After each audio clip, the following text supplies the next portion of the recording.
Hello friends, welcome to my YouTube channel. আজকে আমি করব চন্দ্রমল্লিকার ডাল থেকে চারা তৈরি। আমি মাদার প্ল্যান্ট থেকে ডাল সংগ্রহ করে নিচ্ছি। আর আমরা যখন চন্দ্রমল্লিকার ডাল থেকে চারা তৈরি করব তখন ওই গোড়ার দিকের ডালগুলো নিলে হবে না, এই সবুজ যে কচি ডালগুলো আছে এইগুলোর থেকে আমাদের চারা তৈরি করতে হবে। এই যে আমি 4-5টা মতো ডাল সংগ্রহ করে নিয়েছি। তো চলো তোমাদেরকে দেখাই আমি কিভাবে ডাল থেকে চারা তৈরি করি হরমোন পাউডার ছাড়াই। আমি এখানে ডালটার গোড়ায় যত পাতা কুশি বার হয়েছে সব আমি বাদ দিয়ে দেবো। 2 কি 3টে পাতা রেখে দেবো ডগাটার মধ্যে। আর ট্যাঁচা করে কেটে নেবো। আমি ব্লেডটাকে স্যানিটাইজ করে নিয়েছি, তোমরাও স্যানিটাইজার করে নেবে, নাহলে ফাঙ্গাস লাগার ভয়টা থাকবে না। আর এই যে আমি সমস্ত ডালগুলোকে পরিষ্কার করে কেটে নিয়ে সব কিছু রেডি করে নিয়েছি। আর আমি ব্যবহার করেছি বালিটাকে ভালো করে ধুয়ে পরিষ্কার করে নিয়েছি। এবার আমি কাঠি দিয়ে গর্ত করে নেব। 4টে গর্ত হবে, যেহেতু 4টে ডাল নিয়েছি আমি 4টে গর্ত করে নেব। দিয়ে আমি চন্দ্রমল্লিকার ডালগুলো বসিয়ে দেব। গর্ত করে বসাবে, নাহলে যদি আমরা চেপে বসাই তাহলে ডালটা ভেঙে যাবে আর চারা তৈরি হওয়ার চান্সটাও বেশি থাকবে না। এইভাবে তোমরা চারা তৈরি করতে পারো।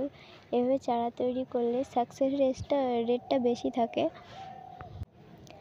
আর এভাবে টিপে টিপে আমি গোড়াগুলোকে ভালো করে বসিয়ে দেব যাতে ডালটি না নড়ে। আর আমি ছাওয়াতে রেখে দেব গাছটা। আর রোদে রাখলে গাছটা হওয়ার সম্ভাবনা কমে যেতে পারে, সেই জন্য আমি ছাওয়াতে রেখে দেব। আর এখানে আমি জল দিয়ে দিচ্ছি। আমার বালিটা ভিজে ছিল, তাও আমি জল দিয়ে দিলাম। আর এমনিতেও বৃষ্টি হয়েছিল, জল পেয়েছে। আবার আমি ধুয়েও ছিলাম বালিটাকে, তাও আমি একটু জল দিয়ে দিলাম যাতে গাছটা থাকে ঠিকঠাকভাবে। জল কিছুদিন না দিলেও যাতে বেঁচে থাকে গাছটা। আমি এবার এটা ছায়াযুক্ত জায়গায় রেখে দেব। আর এখানে আমি আগের থেকে চারা তৈরি করে রেখেছিলাম, সেটা তোমাদেরকে তুলে দেখাবো যে কি পরিমাণে শিকড় বার হয়েছে। তোমরা শুধু দেখতে থাকো। আর আমি দুটোই দেখাচ্ছি। আমি আগের থেকে চারা তৈরি করে রেখেছিলাম তোমাদেরকে দেখানোর জন্য। এখনও তোমরা চারা তৈরি করতে পারো। চারা তৈরি করার সঠিক সময় হচ্ছে জুন জুলাই এর মধ্যেই গাছটা লাগাতে পারলে ভালো হয়। আর এখনও হবে, এখনও চারা তৈরি করলে হয়, কিন্তু ফুল আসার একটু কমে যায়। তা আমি এখনও চারা তৈরি করলাম। দেখো তোমরা কি পরিমাণে শিকড় বার হয়েছে। আমি ধুয়ে আর দেখাইনি, আমার সময় কম ছিল বলে। এইভাবে আমি চারা তৈরি করেছি এগুলো।